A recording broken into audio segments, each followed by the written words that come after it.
What up, Fight World? It's your boy Ego, and I'm back with some more boxing. Now, I just did a few hours ago a video about Showtime Sean Porter versus Keith Thurman. Not official, but it's something being looked at for the fall. I think it's an excellent fight. If you want to hear my thoughts on that particular matchup, check out that video. Now, another fight that is being talked about, not a finalized deal, not an official fight, but something being discussed and put on the table, I guess you could say, is Danny Swift Garcia versus Robert the Ghost Guerrero. I want to give my thoughts on this potential matchup. Now, it's okay. It's solid. It's not bad. It's not the worst thing I've ever seen. The biggest gripe that I would say I have with it is the timing. I wasn't really liking what I seen from Robert Guerrero's last fight. Maybe he came back from the Keith Thurman beating too soon and didn't give himself enough time to recover and repair his body.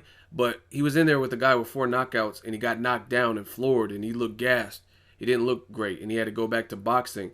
And I think just possibly since he jumped up 2 weight classes, had a long layoff, maybe these wars are starting to take a toll on his body. You got to keep in mind, this is a guy who was fighting in much lighter divisions, took some time off, and then jumped all the way into the welterweight mix. Now, that wouldn't be that bad if he was fighting like he fought in the lower divisions, but as I've told you on my channel time and time again, he got away from some of the boxing that he used to do.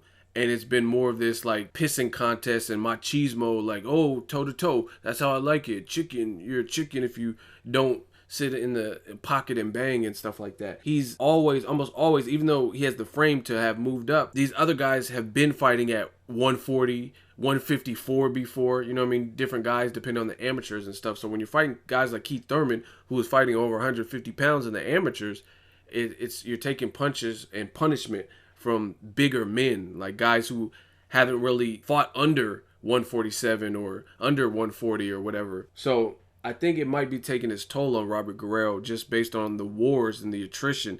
I mean, he got beat up by Floyd Mayweather, lost that easy work. He had a war with Kamagai, war with Berto, war with Keith Thurman, and a war with Aaron Martinez. And this is all in a small span of time, like a couple years. And this is all back to back. So I think that's the thing. The timing is not great. In some people's mind, Guerrero's coming off of 2 losses because they think Aaron Martinez was robbed and Guerrero lost that particular fight. Nonetheless, it was a close fight. So I think the timing could be a lot better. Danny Garcia is obviously the fresher of the two. He's still undefeated. Yeah, there's some controversy in some of his wins as well. However, he hasn't been ragdolled and like knocked down and things like that. So it's a solid fight. I'm not going to nitpick, especially with all the other fights we're getting. Cotto-Canelo, Triple G Lemieux. You got Mayweather, Berto. They're talking about Thurman versus Porter. The thing that I do like with PBC is keeping these guys active.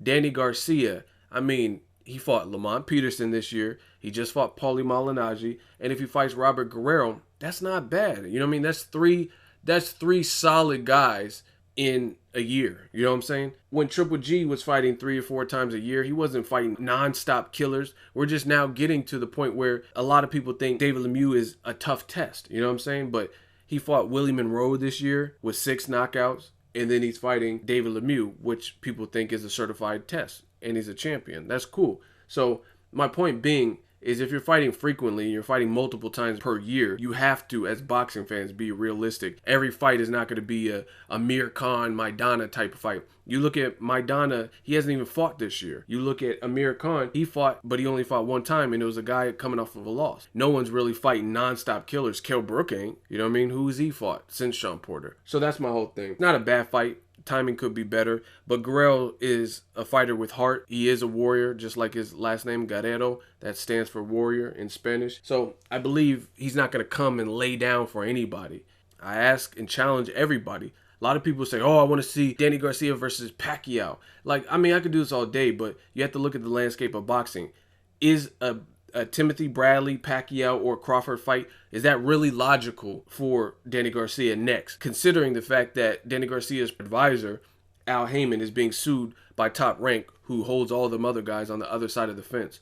It's not really realistic. I would love to see Crawford versus Danny Garcia. And I know something about their fighting the amateurs. I know somebody that was there, and you guys don't want to know what they said about Danny Garcia versus Terrence Crawford. Y'all probably don't want that fight as a pro. But Anyway, point being, when you look at who's out there, Berto's fighting Mayweather. Mayweather saying he's retiring.